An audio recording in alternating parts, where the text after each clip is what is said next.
một ca khúc được mang tên Một Đêm Say.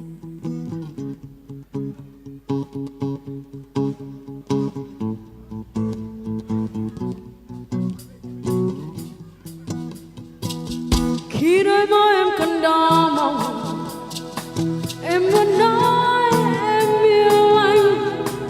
Khi men còn trong hơi thở và lại gần hơn em đi. Khi con tim không còn trên đầu, khi hai má em hay hay, em nói em say tiếng đàn và lại gần hơn em đi. Lại gần hơn em sẽ đến mặt trời. Lại gần hơn em, hay em đến chơi vơi. Sẽ còn đôi ta, kiếp mang núi đây là nhà. Sẽ còn đôi ta, anh có muốn đi thật xa. Ta chỉ sống một lần trên đời, suy nghĩ lắm chi anh ơi. Bao nhiêu yêu thương trên đời thành vị ngọt trên đôi môi. Lại gần hơn em, anh sẽ đến mặt trời.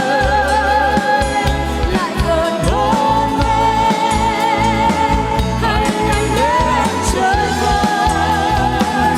Sẽ còn đôi ta,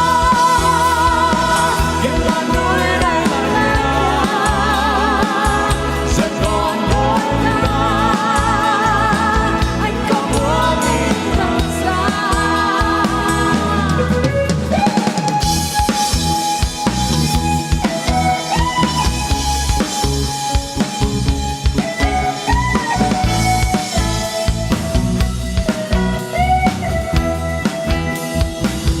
Khi đôi môi em còn đỏ mong, em muốn nói em yêu anh. Khi men còn trong hơi thở và lại gần hơn em đi. Khi con tim không còn trên đầu, khi hai má em hay hay, em nói em say tiếng đàn và lại gần hơn em đi. Lại gần hơn em, anh sẽ đến mặt trời. Lại gần hơn em, hay anh đến chơi vơi. Rất còn đôi ta, kiếp là núi đây là nhà. Rất còn đôi ta, em không muốn đi thật xa. Lại gần hơn em, anh sẽ đến mặt trời. Lại gần hơn em, hay anh đến chơi vơi. Rất còn đôi ta,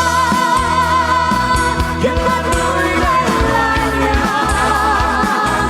Rất còn đôi ta, anh không muốn đi thật xa. Khi đôi môi em còn đỏ mong, em muốn nói em yêu anh. Khi men còn trong hơi thở và lại gần hơn em đi. Em muốn xin với